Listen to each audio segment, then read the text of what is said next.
Hello, everyone. We'll get started here shortly. We're just experiencing just a technical difficulty here. Just one moment here.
All right, everyone. I'm just gonna get us started here. Um, Welcome, Maria. Thank you for today being our speaker for today's webinar. And so I'm just going to get us going. Maria today is going to speak about making your website work for you, which we always want our websites to work for us and not against us. And so I'm definitely excited to take notes to see how we can even continue to up our game on our websites and even my personal website for my business. Um, We'd also like to thank Center for Rural Affairs for sponsoring our webinar series. And so they just have a short video here to share with us that I will just play quickly. Hello, and thank you for joining today's webinar, sponsored by the Center for Rural Affairs. My name is Nikki Chitwood, and I'm the Panhandle Loan Specialist. As one of the many services we provide, I am here to introduce to you our lending services. When a bank can't help you with your dreams of homeownership or growing a business, the Center for Rural Affairs can. We offer coaching and financing to help you become a homeowner and start or grow a sustainable business. Please feel free to contact me at 308-631-0157, or you can visit cfra.org for more information. And definitely check out Center for Rural Affairs. They're one of the many resources across the state of Nebraska. And so just if you have any questions about all the services they provide, feel free to just reach out to them, but definitely a great service to take a look at. And then our featured sponsor of the month is Great Plains Communications. We'd like to thank them for being a partner with Grow Nebraska. And then our featured member is Market 23, and they've been a member with us since 2020. And today's speaker is Maria. And so, Maria, we're excited to learn from you today. I'll let you take it away. There we go. All right, let me go ahead and share my screen here. You're going to see me a couple of places as I do that. That's just the screen setup I have there. All right, there we go. Just want to make sure that I've got everything in front, and I have buried some control here. Hold on just a moment as I brought that up. It always seems like there's something that gets buried. There we go. All right, everybody, we are ready. We're ready. We're cooking with gas. Let's go. All right, everybody, welcome. I am going to be talking about how you can make your website work for you, and I'm excited to be here, Tanya. Thank you very much for having me here. I always love working with the Grow Nebraska community, truly driven, focused entrepreneurs and business owners who want to be able to grow their business and get found fast. And we are going to be talking about how that applies to your business and your website to really make sure that it's providing that heavy lift for you as well. Oh, perfect, Tanya. I see that too. Everybody find the chat box because I do customize every session for the people in the room. And I want to make sure that you find that. So that's important to do that. And I will customize it for you. Okay. Now, if you want a copy of the slides today that I'm using, so right now they are available. You need to click here, then you're going to download them.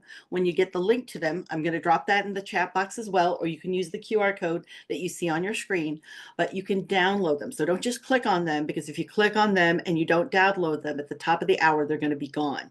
And they will be emailed to you in an actual email and recording later, much later, but it won't be there accessible. And you might want to right now be able to follow along. Maybe you're on a mobile device and a PDF, so a PDF copy of the slides is better for you to see, or it could be that you're ready to apply what you learned, right? So you have that.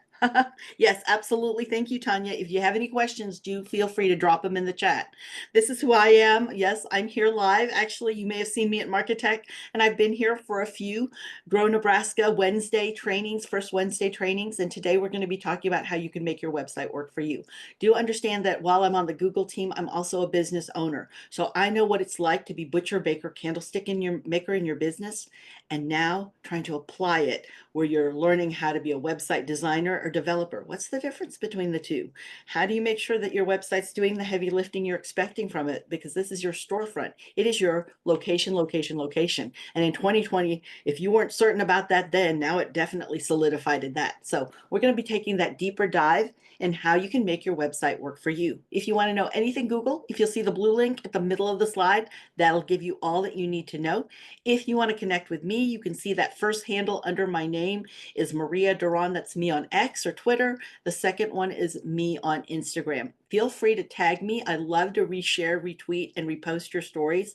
But also, I do this because there's a big difference between people who are just looking for edutainment, meaning they just want some information and factoids, so they're going to be really good if somebody plays a trivia game with them, compared to somebody who actually applies what they learned, who truly is trying to lift that bottom line and get closer to their goal and truly grow their business. So if you are the latter and you are out applying what you learned, then I like to do celebration gift dances with you, because not everybody applies what they learned. In fact, a small majority do. Okay. So if you step into that different zone, I definitely want to make sure I elevate and edify you in front of everybody that I'm connected with.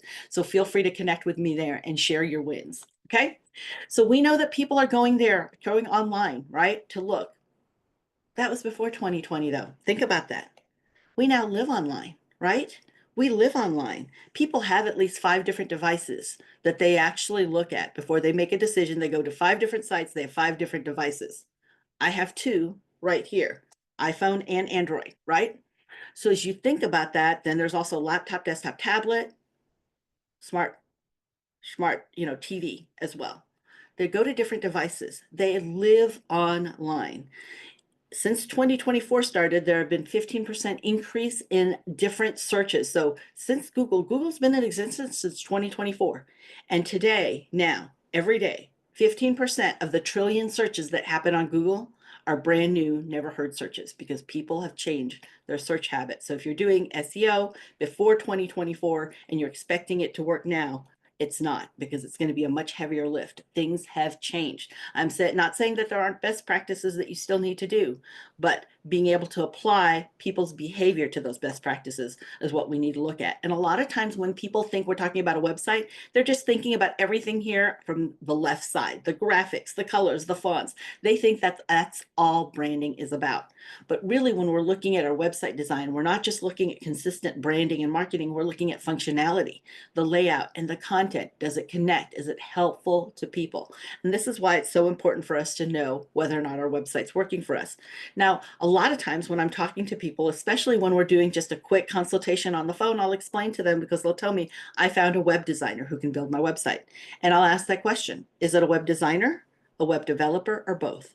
Because rarely, very rarely, do I find somebody who is good at web designing and web development. So design is all the pretty that you saw, the pretty, the layout and everything. Web development are the people who write the code to put it in there to make sure that it functions. When you click here, does it do this? Does it take you there? Is it capturing this information? Is it sending that information to Google Tag Manager and Analytics or to Google Merchant Center? Is Shopify capturing, or whatever your content management platform is? Could be Shopify, WordPress, Wix, Squarespace, WooCommerce, whatever you use. The thing is the same. There's a web designer who does the design. There's a web developer who does the coding, because it is creative and analytic. You've got two different here, very creative and as I said, and very analytic, very, very focused on detail. Sometimes they're not the same person, but a lot of people like to market themselves that they are, because people don't know the difference between the two.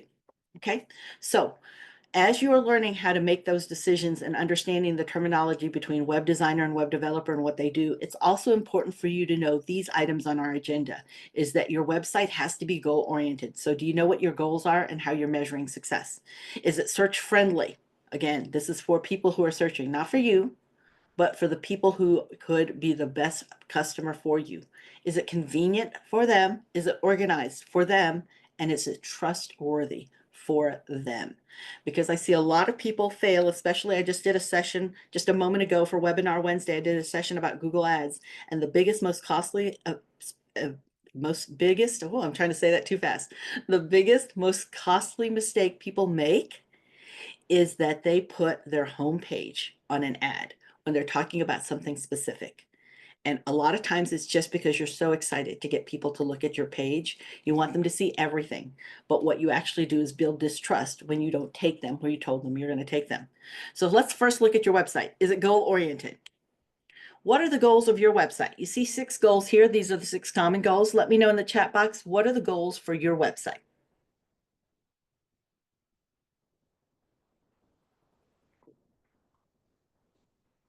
I just came from, as I said, doing a session about Google Ads. And so for a lot of people there, it was making sales. But for you, what's the goals of your website? Generate leads. Perfect.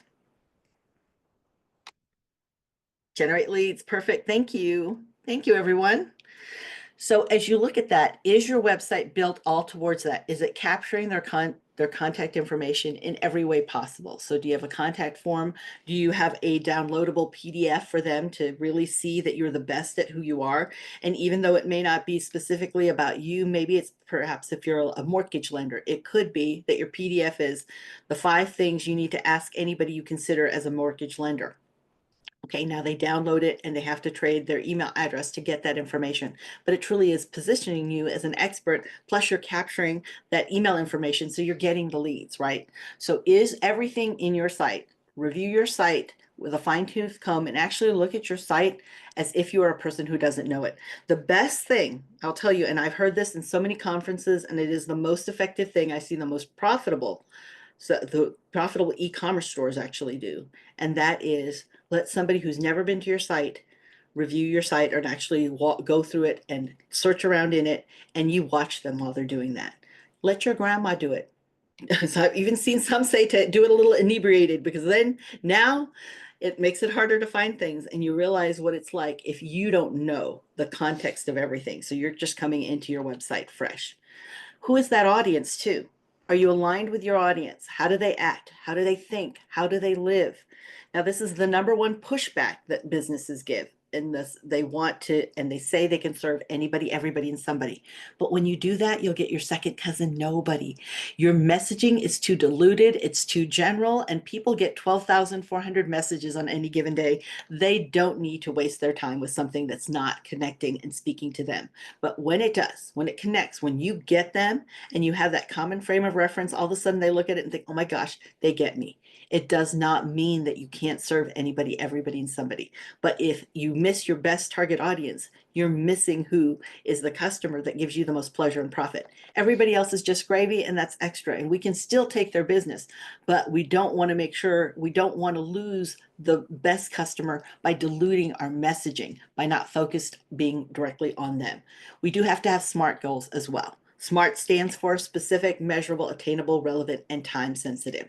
That is important. Understand, if you have goals already, smart test them. I hope you do, because we're in Q4. We're about to start 2025 planning already. So if you're doing that and you haven't had SMART goals before, or you've set goals, SMART test them, because they have to have all 5 points. If you don't have all 5 points, then you can actually very much miss by a long shot your trajectory. All 5 are critical. So it has to be specific. There are some examples there on the slide underneath about increase your website visit by 20%. So the visits by 20% over the next 2 months. Too many times I hear people say, I want more money. I want more followers. That's a vanity metric, by the way. What do followers mean? If you can say that your followers, if you get 10 followers on Instagram and you're always working to get their email address because you know Instagram's rented land, and if it went down or you were unpublished for some reason, you would lose contact. So you want to make sure that you're getting their contact info, and that you do that for every 10 followers, you get 5 people to leave their contact info. Now you have a SMART goal. It's specific, measurable, attainable, relevant, timely. You're doing it over a course of a month. Now you definitely are focused and have SMART goals. But a lot of times I hear people say more money. Well, 1 penny at the end of your life is more money. Is that it? Will that suffice? And then more followers is just more followers. If you don't have an actual strategy, then what is it that it's doing to lift the bottom line or to get you closer to your goals? So how will you measure that success? Is it through sales? Is it through forms? So when you say generate leads, are you going to get form submissions? Are people going to call? What do those leads look like, and how are you going to measure those so you can have a specific, measurable, attainable, relevant, and timely goal? That's really important, okay?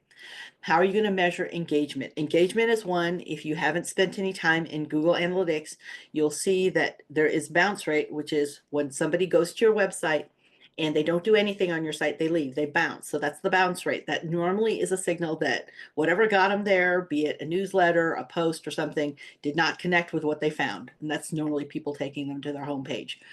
But understand that bounce rate is not the best way to measure anymore. It's engagement rate. Why? Because remember what I said, we have 5 different devices on average.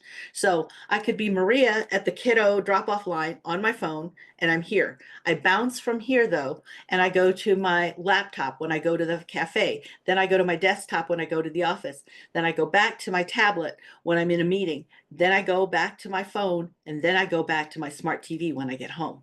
All right, that's me bouncing every time. That is considered a bounce each and every time because I'm leaving a device, but it's still me and I'm engaged. So the engagement rate is most important. So how are you measuring your success? Google Analytics is 100% free. You just need a free Google account to get that, and a free personal Gmail account is a free Google account. So if you have that, that's golden. Most people have one. Many people have more than one, which is what the challenge is trying to figure out your password for each one, right? But here you can know what people are searching for. So you're using their words. Number 1 in Google's algorithm is relevance. How well do you match what people are searching for? So imagine you're an overhead door company. You do everything amazing. You got this award. You're the one in Lincoln, Nebraska. You are the overhead door company. That's your jam, right? But I am on, let's say I'm looking for somebody to repair my garage door. So I'm on Google or Hey Alexa or Perplexity or ChatGPT or Bing Chat GPT or Google Gemini. And I'm searching and I'm saying, I need to fix my garage door. And you are the overhead door company. Are those words matching? Are they relevant? Google doesn't see them as one and the same. So you are not matching. Where are you going to show up when people are searching? You are not relevant, so you don't get to show up. But when you use their words, does your garage door need fixing? Did it fall off its track? Were you locked in today? Were you locked out? If you're using the words, how do I make sure I'm never locked out of my garage door? How do I fix it because it's gone off the track? Does the squeaking of my garage door, they never once use the industry term overhead door company. So keep that in mind, the search terms. We need to know that. It's on us to be expert in our customers and finding out what they need, their decision journey, the words that they use. All right. Understand what your website visitors like. Do they want video? Some people want that. Some people are, no, enough of video. I don't want that anymore. I want a downloadable downloadable PDF. They want a blog post. They want a place to read it. Maybe they want a podcast that they want to be able to hear it, but they don't want visuals to distract them. So again, what is it that they like? What's the content that matters for them that they're searching for? And how can you evaluate which channels drive the most conversion? You can see all of that in Google Analytics. I might love to death that people are interacting with my Instagram stories, but if it's not driving traffic to my site, it may make me feel good. I might get 500 followers on Instagram, and that may make me feel, again, that's a vanity metric. So I'm getting all those great, little signals in my brain that this is amazing, but it's not lifting the bottom line or getting me closer to my goal, right? So I'm not a Pinterest user. I don't like it at all, but I know Pinterest is a big traffic driver if you have an Amazon or an Etsy store. I know Pinterest is a big traffic driver to a website if you have a high dollar ticket item and you're showcasing that kind of in different layouts or different get readies with me or photos of the day. All of that does really, really well. So while I'm not the best customer, it's still a great channel. So again, a lot of times we once were the best customer because that's what we created or why we created our product, service, or solution. But now we have experiential knowledge underneath us, and we are different from that new customer who's just now discovering they have an issue and they need a solution. So if you go to the URL at the very top there, you see that first bullet point, Google Analytics. If you're already logged into your Google account, remember what I said about a free personal Gmail account is a Google account? You're golden, you're ready to go. You can now get that set up and connect it to your website. Now you can see what's happening in real time. So let's say you release something on Facebook, and you never should release anything without a call to action. Why? Because we are inundated on any given day on average with 12,400 different messages.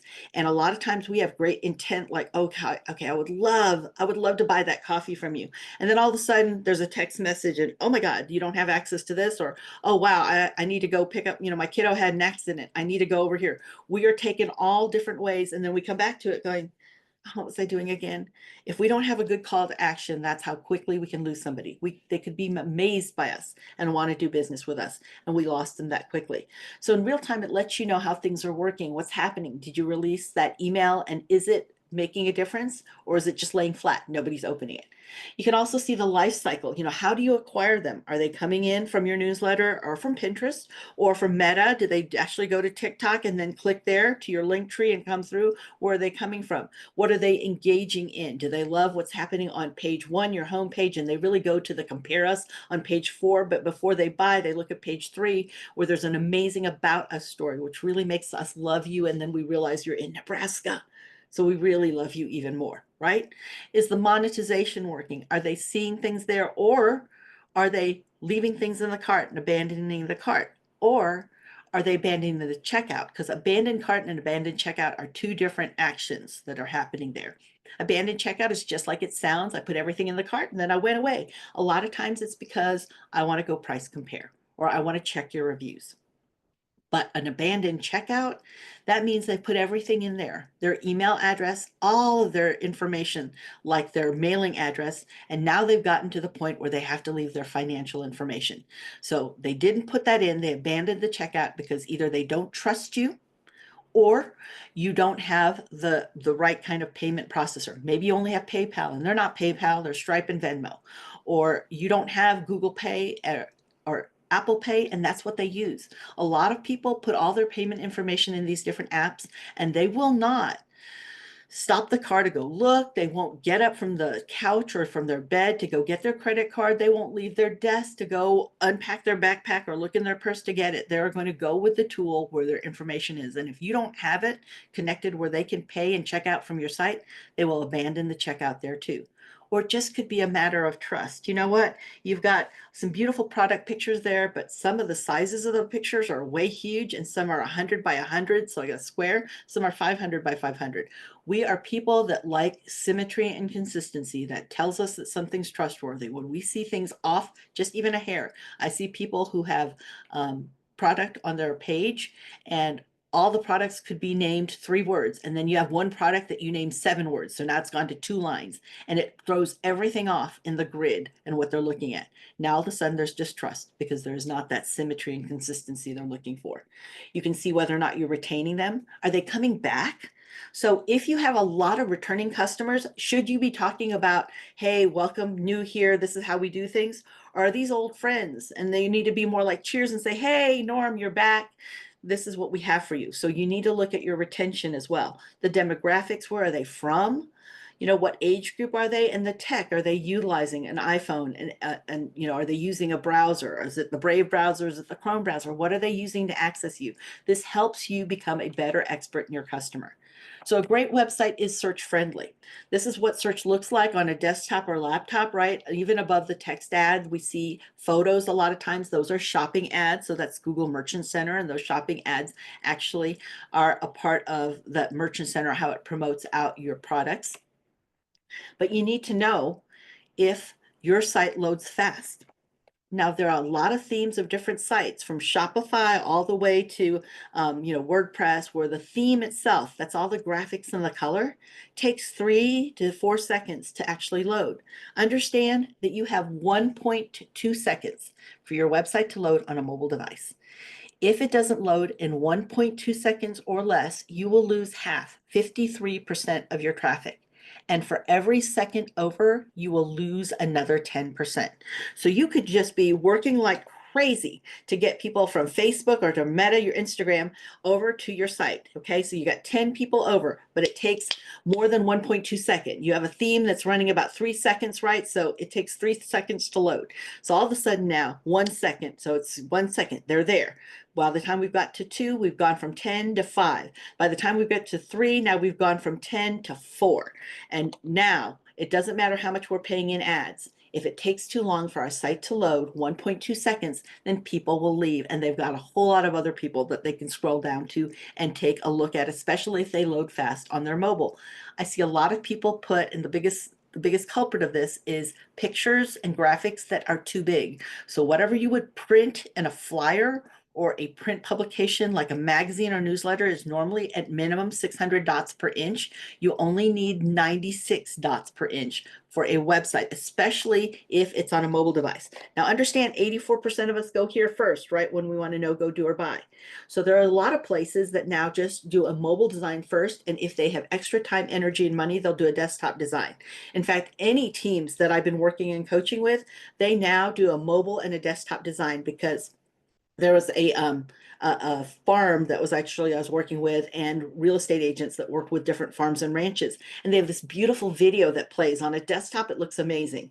On a mobile, it just comes across as either a slow load or an X, which does nothing for you. So they actually took that video off and they put a static photo there for the mobile design. But when you go to it on desktop, you'll see that very beautiful video, because desktop can load a lot faster than mobile can, because we're relying on mobile services, right, to be able to make that connection.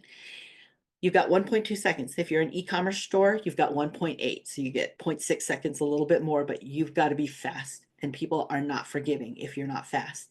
Again, you've got to have useful content. That's not just for people who are looking and wanting to know, go, do, or buy, but this is also for the search engine.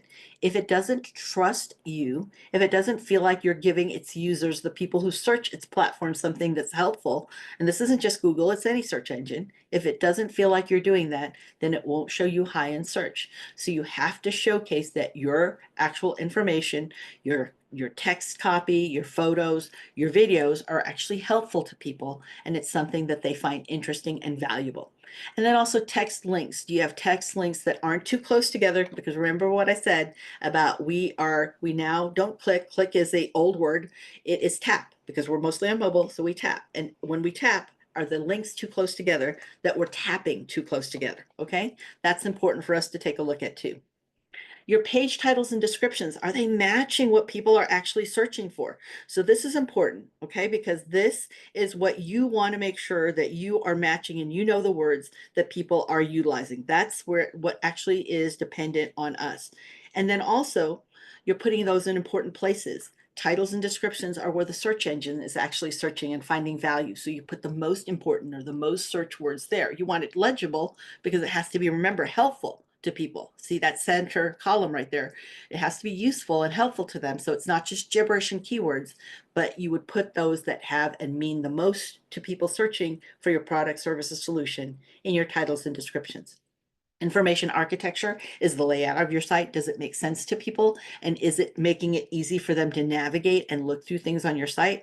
And then, of course, does it look great with all browsers? Because people have a whole bunch of different browsers that they use, and you need to be very safe for them. Also know and be able to adjust and be responsive to them. You do have to be safe. And that's the reason I said that, is because I was thinking there are two things that it doesn't matter whether or not you spend a whole lot of money on search engine optimization and building that confidence with the search engine. If you are missing these two things, then there's nothing you can pay or do to show up at the top of Google search. And that's number one, it needs to be a secure site, HTTPS. If it doesn't have that S, you'll be so heavily penalized that you will not be able to show up in the first page of Google search. So you must have the S.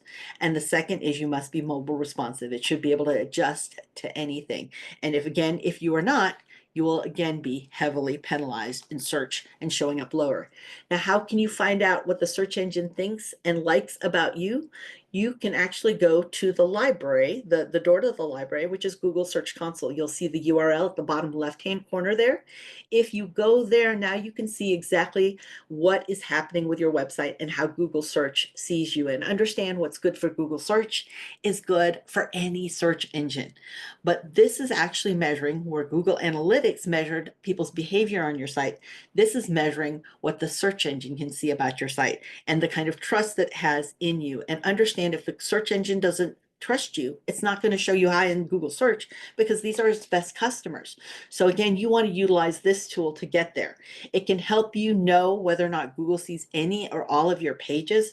It can also let you know where the traffic's coming from, and let you know if something's not working, like, oh, your security certificate dropped off, so it's not working. Or maybe something's happening on mobile where your site's not actually showing up and working. Okay, so you can see all of that actually happening there and being tracked within Google Search Console. All right, so I need a volunteer to just drop their website in the chat. Okay, so if you'll drop your website in the chat, I'm going to take you to take a look and see what Google actually sees about you.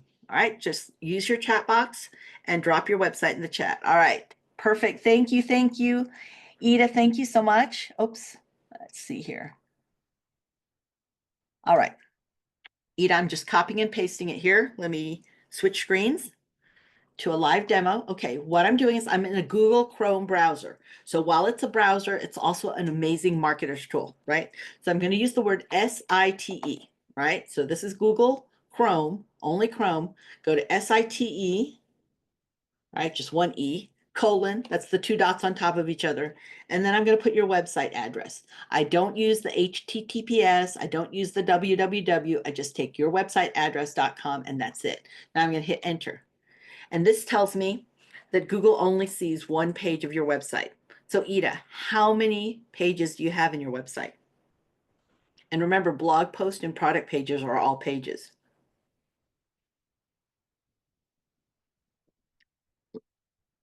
Right? Things that make you go, Ida. So that's all Google's seeing. So a lot of times what happens is we think that once we publish something, so we publish a new product, we publish a new blog post, a photo, a video, that we publish it and Google's going to find you. Googlebot is amazing and it can find lots of things, but sometimes it takes 90 to 180 days before it finds it, if it ever finds it. So it doesn't find everything. And I would much rather know than just hope that it's going to find me. Hope is wonderful to have, but it's a poor strategy.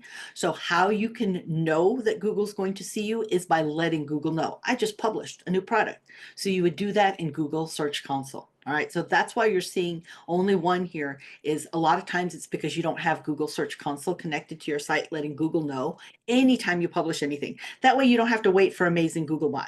If I publish something, right now at 12:34 p.m. Central Time, then when I go ahead and push that out to Google and let Google Search Console know, then it could be by 1 p.m. right away, it'll know. Exactly. And it'll be sending out and it'll be public facing because it knows that I need the cash flow and I want to do that. I want people to see when I posted because I want them to be able to consume the information. Okay. Let me see. I see somebody else here. This is Angela. Okay. Let me do Angela's real quick. Again, Angela, I'm not going to take the www, but remember I'm in a Google Chrome browser. And so I'm going to use the word site colon, the two dots on top of each other, and then I'm going to use your website. Okay, Google sees 3 pages. Remember what I said about how many pages are there in a site? A blog post is a site. A product page is usually, I mean, it's not a site, I'm sorry, it's a page. A blog post is a page, and then also your actual product pages are also pages, right? All right, so as you look at here, you know, is this everything you want public facing? I've done this before with people, and they've actually seen pages that were supposed to be unpublished that were public facing too, because Google saw them and it hasn't been told to not look at it, which is what you would do in Search Console when you tell it, you know, I don't want this page public facing anymore. So you could do that.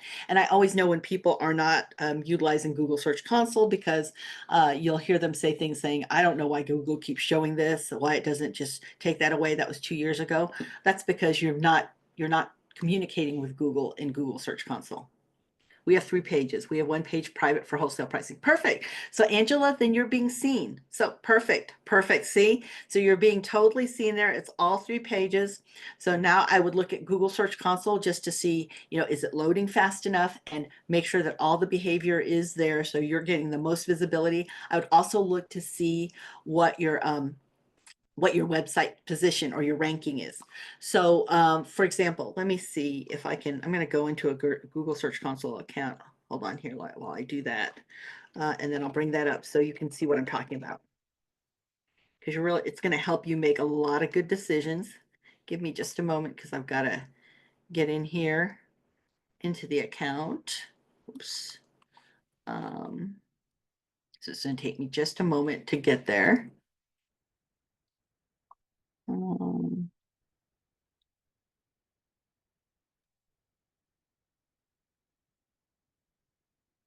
There we go.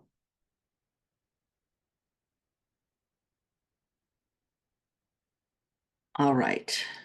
And then I've got to make it bigger. So hold on just a second. I'm switching screens here. I'm going to make it bigger. All right. So looking at a Google Search Console account, that's what it looks like. So it's measuring its performance and how it's doing. You can take a look at full report. And in your full report, you can click that to find out your average position. There are 10 organic search results on a Google search page. So you want to be in the top 10.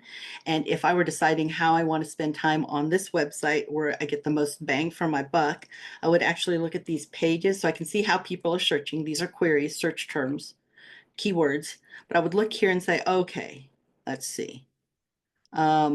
If top 10 is the goal, we got this one, 8.7 is the goal. Because it has a click-through rate of 2.5%. You really want this at 4%. I mean, you're getting 2,000 people looking at it, but you want it at 4%. So I would look at this page and decide, you know what, maybe I'm not giving them enough options or things to look at to click here. So I can increase the click-through rate, or giving them the content that they're looking for. Maybe they need even a video about it.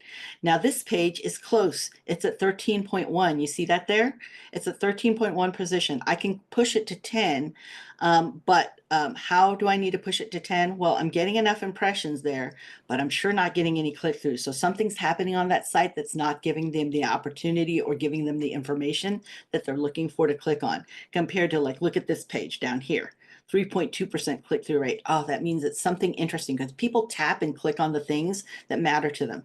It's a ranking of 11, so it's just going to take me a little bit to push it to 10. So I'm probably going to actually put a Google ad towards it, because there's only 772 impressions. If I lift that impression, that'll push me up to 10, and then I still keep the good behavior of 3.2%. That means I have a better chance to make some money there. So that's how I actually consult businesses in teaching them exactly what they need to look at and how Google search can show things to them. It also shows who's linking and who's referring your site as well. So you want to make sure you utilize this tool for what it's meant to. It's 100% free if you have a free Google account or free Gmail account.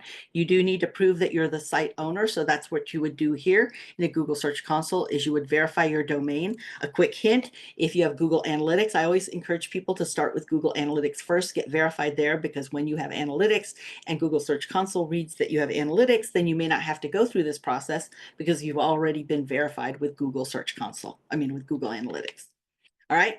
A great website is convenient. It's got to be responsive and easy. Make it easy for people to pay. And you also want to make sure that you have good personal recommendations. Plus, you're making service available to them even when they come to pick up.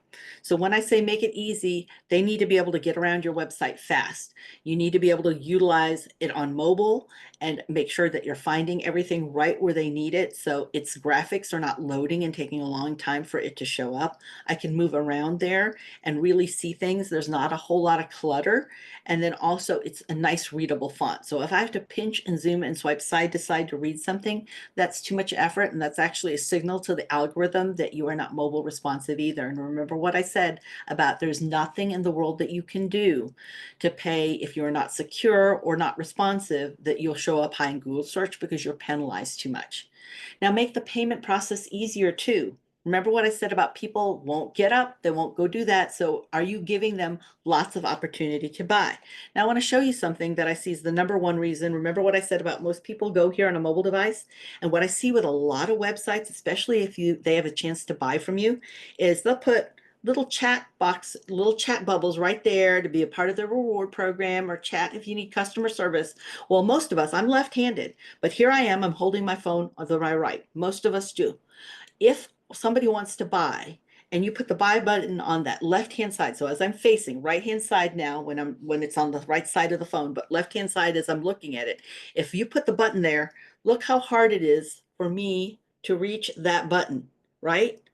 Why not put the chat bubble and everything over here to the left when you're looking at the phone to the left, and here on that right hand side, make it easy for that buy button there, because those few changes will make a remarkable difference in the money that your site can make, especially if you're buying and selling on your site. If you can also recommend similar products because maybe there's other things, accessories or other products that would complement them. They might want the blackberry jam, but you know what? That smoked peach jam is amazing too. And this is how the two work together. So you can actually increase the average sale order value and the lifetime value of a customer by recommending it to them. Plus it makes it easier for them and they see that you're helpful. So when you're building convenience into your website, you want to put all of the amenities, especially if you're doing business locally. Understand we still all, even if we're doing business locally, we go to see whether or not that the local person or the local stores have the actual product and is it in stock. So we do that before we even go out because we all are online. We live online, right? And we look there first.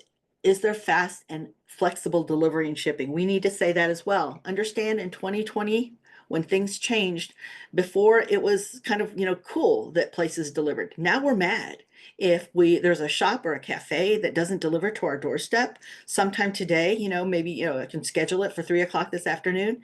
Now we don't want to do business with those people or those businesses because we have a heightened expectation. That all happened when the shift happened in 2020 as people got creative on what they did and how they did delivery. And also because Amazon's in play too. We all with Amazon have now been taken to another level of expectation that we have to deliver in 24 hours or less as far as a shipping delivery date. And then virtual consultations. Do you provide that to them and do you make it easy for them to get through there? If you're doing virtual consultations, is it easy for them to jump on a Zoom? Are you trying to use something more complicated like Teams? Is it something they have to embed in their site or download, or is it browser based? Now, is your mobile site responsive? Let's find out. Remember what I said, do this in a Google browser. That's our Google Chrome browser is where I would recommend doing that. And I'm going to go there right now so we can take a look at it. And I'm going to look at your sites again. And let's see. I go up here to Ida. Okay. So Ida, I'm going to your website. Thank you for being our guinea pig. All right. Photo booth rentals. I'm going to right click. And then you see when I right click there, I'm going to inspect. And this is what it looks like on a Pixel 7. This is what it looks like on an iPhone 14. Okay, so you can see whether you're mobile friendly or mobile responsive. This is great that you have socials on there because that gives you credibility, social cred. But I always tell people the most important things when people are navigating your site need to be above the scroll. So put the most important things up top, which you have. but social icons, instead of being up here or anywhere in the middle, put those at the very bottom, because people, when they're ready to look for it, they'll scroll. But you need to get the rest of your information out of there. So you want them to see all of this, then they can check your social cred here, because you don't want to work so hard to get them to your site and now distract them over here, because they could be wanting to check you out. So they go to TikTok to check you out, and then something funny is happening with dogs over there, and that you've totally lost them and taken them off your site when their intention was to look at your actual interaction and what you're talking about, and look at your products, right? Or your booth, and to see the great pictures there. Everything else looks really great here. So good job. Good job. All right. Let's go ahead and X out of this. I'm going to go ahead and bring up Angela. And if anybody else wants me to look at their site, just drop it in the chat box. I can do one more. Oh no, that was the first one. Sorry, Angela. I saw both of them and then I went for that one. Okay. Oops. Oh, actually, I'm going to pick up all the www there. Let me just do that real quick, since I'm not doing. Okay. There we go. Gonna right click, drop down. Remember, I'm in a Google Chrome browser doing this. Okay. Looks good. If I go to let's see, a Samsung 20. Okay. Nice, looks good. And you've got your social icons at the bottom. Nice. All right, looks like you got everything in place, looking good on a mobile device. Let's see. All right, you're welcome. All right, let's go ahead then and go back. So you'll see that in the handout. Remember what I said about the handouts? Let me put that one last time, just in case you jumped in late. You can put that there and you can actually download those handout and the slides from today. And it's in there. So if you want to go ahead and try that out yourself, remember it's in a Google Chrome browser. All right, a website's organized. You hear us talk about IA a lot, especially if you're talking to web developers and designers, and that's information architecture. What is the layout of your site? So by default, a lot of the basic layout is the home page and then something about our team, our shop, and our contact information. But now, are you organizing your website? Is it organized where you put the most important information up top? And do you make it easy for people to find things and to be able to get around and see your site? Okay. Now, with the information architecture, you can start actually getting even more specific. So perhaps if you have jam, you want to make sure that people can see there's a gift card there. So they don't have to look through all the jams if they're just going to gift cards. There's a gift card page. Or maybe they want to look at hot sauce and they don't want to look at all the jams and you're selling hot sauce. Again, you want to know the customer best and understand what it is that they're searching for and what you can make it easy for them to find on your site. Don't bury it, and don't try to throw it all on the home page, because that cluttered mess, most people, 97% of people will leave a site because it's disorganized and they can't find things. Now, for you to find the words that people are using when they're searching, this is a great tool to use, Google Trends. It's 100% free to use, and it can let you know what people are searching around your topic, okay? So for example, let me go back out to, throw this out here. Gonna do a live demo again, but always have to make it bigger whenever I do that. I'm gonna go to trends and then I'll bring up the screen because I'm using a different, there we go. I'm using a different monitor, so a different screen. All right, so I'm gonna go here and let's say I am looking for photo booth rental. All right, and the last day, it's been in Hawaii. They've been searching for that, but I want to be more specific. I want to look at Nebraska. I want to look at the past 90 days. So I want to see if there's not a lot in photo booth rental here, closer to Denver, Colorado. So maybe I just say photo booth, because they might not be looking at rental.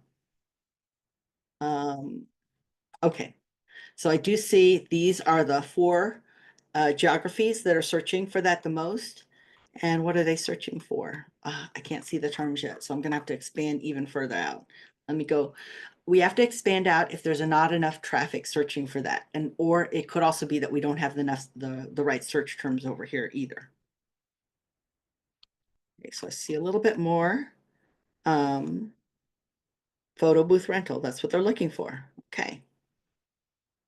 So not enough search in Nebraska, but if I widen this up, so what are we talking about in the United States about photo booth rental so I can learn and maybe apply some of those learnings to our Nebraska area, then I can see they're really looking for vintage photo booth rental. There's a 40% increase. They're looking for if there's a printer with a photo booth as well. So some of the things they're looking for so you can know exactly what words people are utilizing. You're not just in your head or trying to use industry speak.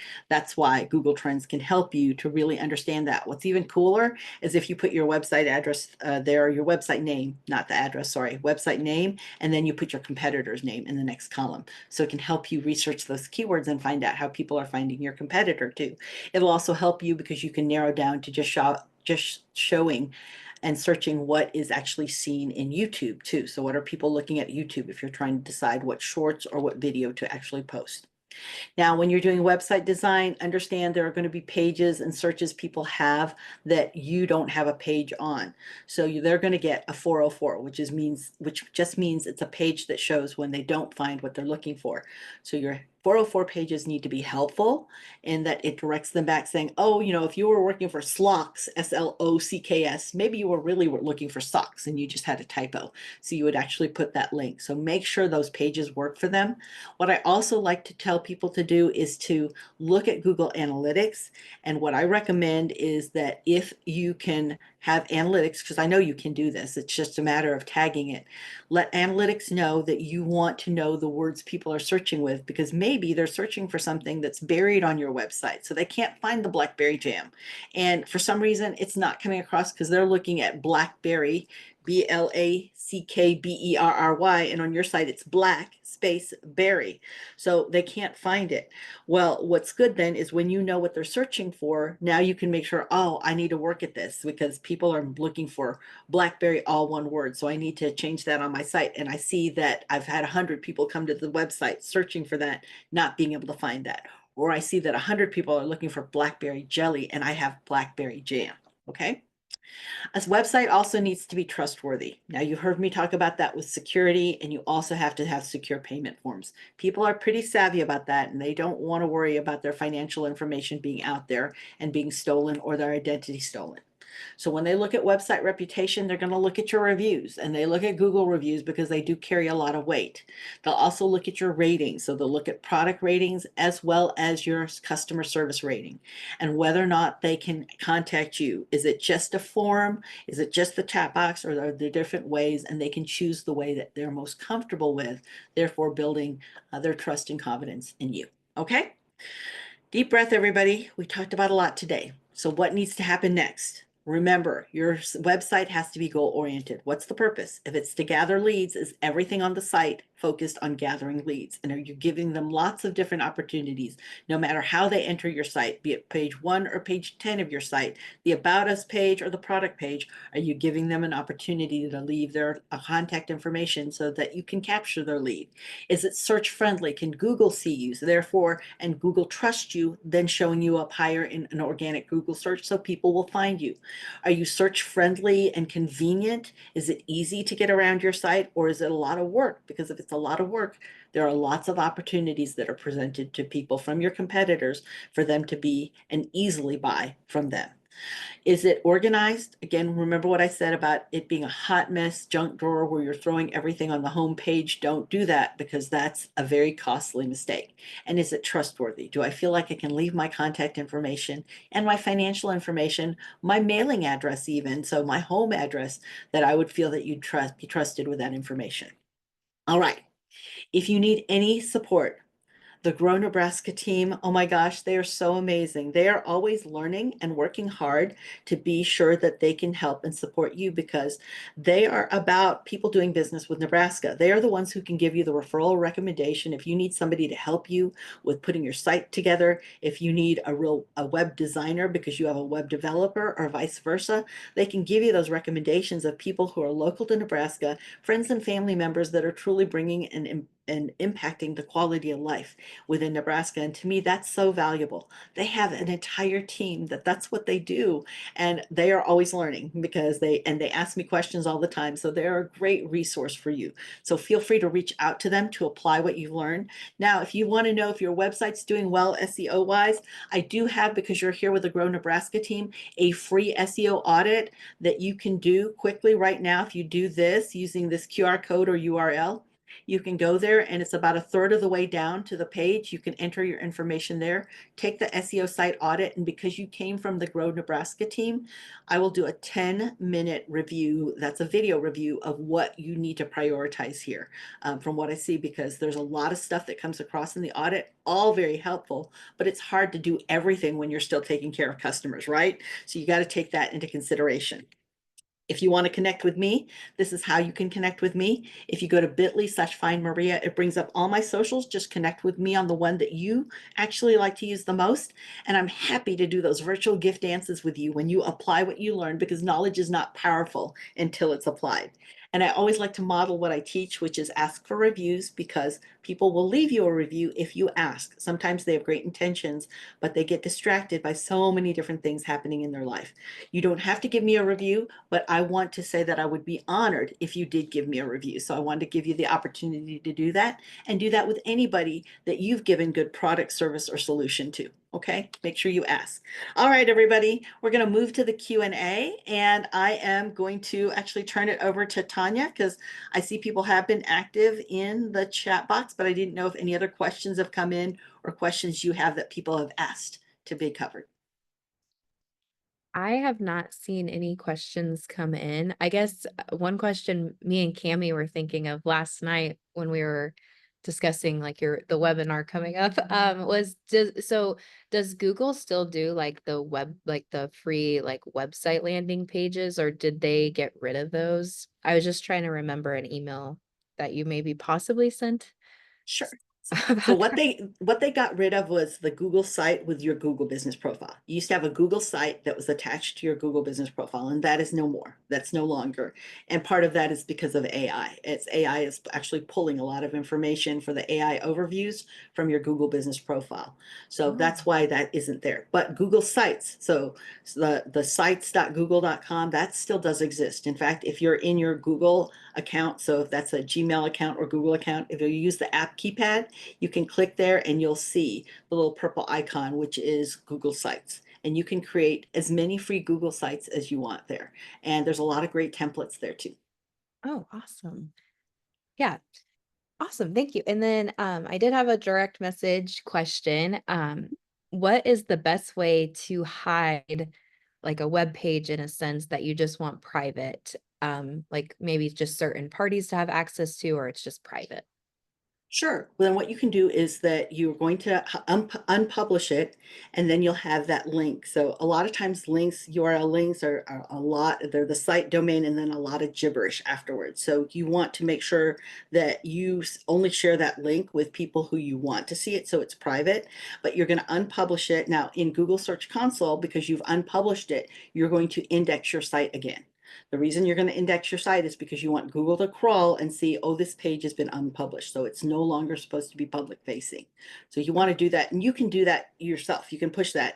The first time you do it, it'll happen right away when you do it. The next time you do it, because it's connected, it's normally tracking things anyway, but I still like to push it out just in case if I put something brand new or took something off.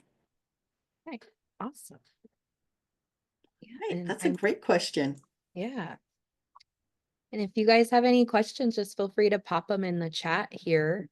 I can start kind of wrapping us up, and if we get some that come through, I'm happy to pause and get them answered.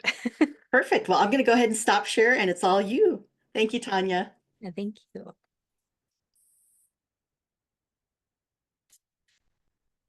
Awesome. So thanks again, Maria. It's always a pleasure having you present our webinars for us. I always just learn new things, especially with like the Google Search Console. I've been wanting to learn a little bit more.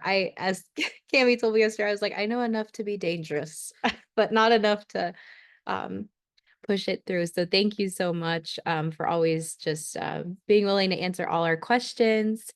I did get another direct message here, Maria. This person asked, how many pages do you recommend to aim for a website? It really is as many pages as your best customer that you want to do business with needs to be able to make a decision. So if they need lots of different information from video, it could be several pages. So it's really you becoming an expert in that best customer. Again, you could serve anybody, everybody, and somebody, but your site is designed for that best customer, because if you could get 100 of them, would that be enough to sustain your business? The best customer that gives you that pleasure and profit. So it could be they need additional information. So it's hard to say. I mean, I see people who do well with just a 3-page site. I see people who have, I mean, they have 3,000 pages in their site, and because they've just got so many different products and variations of products, from the pink to the blue to the green. So they've got different colors in there, maybe different material, and each of those product pages is a page. So it's really hard to say. It depends on who your customer is, your product, and what they need to see to make a decision. Thank you. You're welcome. All right. Well, we're wrapping up kind of the year with our trainings. And so November 21st, we'll have Monique Tate back with the power of storytelling in today's media landscape. She just did a really great one the fourth Thursday in October about branding, which is always important to brand your business. So I encourage you to take a peek at that training. And then December 4th, we have Maria back with Reach Customers Online. And then in the chat here, I'm just going to pop in our upcoming trainings link, or you can scan the QR code here. And then I have our Google review link that I'll touch base on in just a little bit here. We did, Maria, you might be already answering the question in the chat, but yeah, Rick had that question, is what is your thoughts on how many words in each description? But Maria had popped the answer in the chat there, Rick. And then we do have Market Tech on March 25th and 26th. So we ask you to save the date for that. Registration is open and live. And then Grow Nebraska offers open office hours to prospective members as well as Grow Nebraska members. So take a peek at those. Those are with me on Tuesdays and Thursdays, and we have some different times offered. And then we encourage you to follow us on social media to just stay up to date on all things happening here at Grow, but also with our Nebraska businesses. We love to repost and reshare all the great news that they have going on in their business. And then if you'd like to leave us a Google review, just letting us know you were on the webinar, you can scan this QR code here, or you can press that link in the chat. We'd love to hear your thoughts on today's webinar. And then if you do have any questions, please contact me at the 308-338-3520 number, or Tanya at Grow Nebraska. And we'd love to also hear any topic suggestions you'd love to see in 2025. And so feel free to reach out to me about that. And then that is all for today's webinar. I don't see any other questions. And so I hope everyone has a great rest of their Wednesday. And thank you once again, Maria.